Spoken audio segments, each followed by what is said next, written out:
नमस्ते। आज हम एक बहुत ही कमाल के स्टूडेंट प्रोजेक्ट के बारे में बात करने वाले हैं। एक ऐसा प्रोजेक्ट जो दुनिया की एक बहुत बड़ी समस्या, साफ पानी की समस्या को सुलझाने की कोशिश करता है। और ये है एक आर्डुइनो स्मार्ट वाटर फिल्टर। तो चलिए इस आइडिया में थोड़ा और अंदर चलते हैं। सवाल बहुत सीधा सा है, लेकिन इसका जवाब वो ऊर्जा, हमारे रिसोर्सेज और यहाँ तक कि जाने भी बचा सकता है। सोचिए जरा, क्या हो अगर एक वाटर फिल्टर इतना स्मार्ट हो कि उसे खुद पता चल जाए कि पानी कब गंदा है। और यही इस प्रोजेक्ट के पीछे की सबसे बड़ी वजह है। देखिए, गंदा पानी और उससे होने वाली बीमारियां, ये एक बहुत बड़ी समस्या है। कई लोगों के लिए तो ये रोज की सच्चाई है, जैसा कि पटना में हुए जल संकट के दौरान देखा गया था। और असल में उसी घटना ने इस प्रोजेक्ट को एक तरह से प्रेरणा दी। एक बात साफ कर दे, ये सिर्फ कोई हॉबी के लिए बनाया गया प्रोजेक्ट नहीं है। इसका मकसद बहुत बड़ा है। ये सीधा सीधा जुड़ा है दुनिया के एक बहुत बड़े मिशन से, सबके लिए साफ पानी और सफाई। असल में इसका लक्ष्य यूएन के सस्टेनेबल डेवलपमेंट गोल नंबर 6 को सपोर्ट करना है। तो टीम ने शुरुआत की आइडिएट फेज से, मतलब उन्होंने सोचना शुरू किया कि भाई एक आम से मैनुअल फिल्टर को और बेहतर कैसे बनाया जा सकता है। और यहीं से ये इनोवेशन सामने आया, एक सामान्य फिल्टर से एक इंटेलिजेंट ऑटोमेटिक फिल्टर बनाने का, जो कि एक बहुत बड़ा कदम है। अब इस स्लाइड को देखिए जरा। यहाँ जो बात सबसे दिलचस्प है वो है इन दोनों के बीच का फर्क, एकदम साफ साफ। ये फर्क है एक साधारण टूल और एक स्मार्ट टूल के बीच। मतलब एक जो हमेशा चलता रहता है, चाहे जरूरत हो या ना हो, और दूसरा जो सिर्फ जरूरत पड़ने पर ही काम करता है।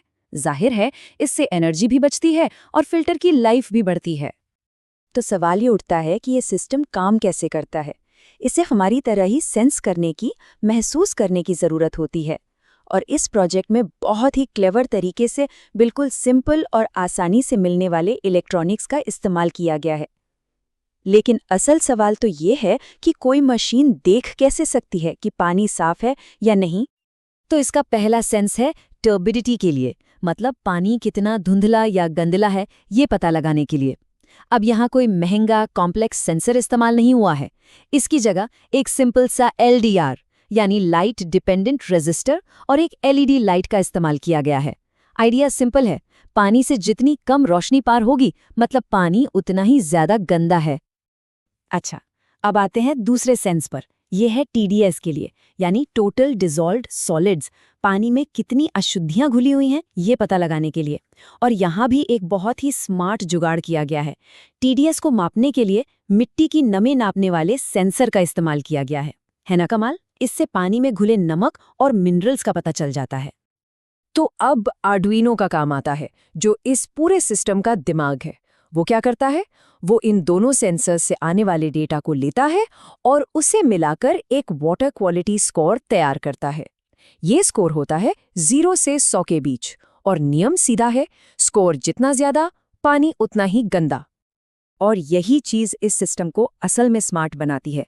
ये सिर्फ ऑन या ऑफ नहीं होता, बल्कि ये रियल टाइम डेटा के हिसाब से 3 अलग अलग मोड में काम करता है। देखिए, अगर स्कोर 0 से 20% है, मतलब पानी साफ है, तो ये फिल्टर को बाईपास करके सीधे पानी दे देता है। अगर पानी थोड़ा गंदा है, मतलब 21 से 50% के बीच, तो सिर्फ UV स्टेरिलाइजेशन ऑन होता है। और अगर पानी बहुत ही गंदा है, 50% से ऊपर, तो पूरा फिल्टरेशन सिस्टम चालू होता है और साथ में एक अलार्म भी बजता है। तो चलिए अब जरा फिल्ट्रेशन के प्रोसेस को भी समझ लेते हैं। जब सिस्टम को लगता है कि पानी वाकई गंदा है, तो वो इसे 3 स्टेज से गुजारता है। पहला स्टेज है मैकेनिकल फिल्टर, जिसमें रेत और चारकोल होता है। दूसरा है UV स्टेरिलाइजेशन, जिसे आर्डुइनो कंट्रोल करता है। और आखिर में होती है कार्बन पॉलिशिंग, ताकि पानी पूरी तरह साफ हो जाए। और सबसे अच्छी बात क्या है, इस प्रोटोटाइप को बनाने के लिए जो भी सामान चाहिए वो सब आसानी से मिल जाता है। असल में जो आर्डुइनो, सेंसर और पंप अभी मौजूद हैं, उनसे ही 4 ऐसे पूरे के पूरे सिस्टम तुरंत बनाए जा सकते हैं। तो इसका असर सिर्फ एक घर तक ही सीमित नहीं है, ये उससे कहीं ज्यादा है। ये डिजाइन एनर्जी बचाता है, इसे बड़े लेवल पर भी बनाया जा सकता है, और ये गांवों के लिए तो एक गेम चेंजर साबित हो सकता है। क्यों? क्योंकि इसे सोलर पावर से भी चलाया जा सकता है। तो कुल मिलाकर देखें तो ये प्रोजेक्ट इनोवेशन की एक क्लासिक जर्नी को फॉलो करता है। सबसे पहले एम्पैथाइज, यानी समस्या को महसूस करना, फिर आइडिएट यानी एक स्मार्ट फिल्टर का आइडिया सोचना, और आखिर में प्रोटोटाइप यानी एक काम करने वाला फंक्शनल स्मार्ट वाटर प्यूरिफायर बना देना। ये एक समस्या को समझने से लेकर उसका एक वर्किंग सोल्यूशन बनाने तक का पूरा सफर है। ये प्रोजेक्ट हमें एक बहुत ज़रूरी बात दिखाता है कि थोड़ी सी क्रिएटिविटी और आसानी से मिलने वाली टेक्नोलॉजी से हम कितनी बड़ी बड़ी समस्याओं के असरदार समाधान बना सकते हैं। तो अब सोचने वाली बात यह है कि अगली कौन सी रोज़मर्रा की समस्या है जिसे हम इसी तरह सुलझा सकते हैं।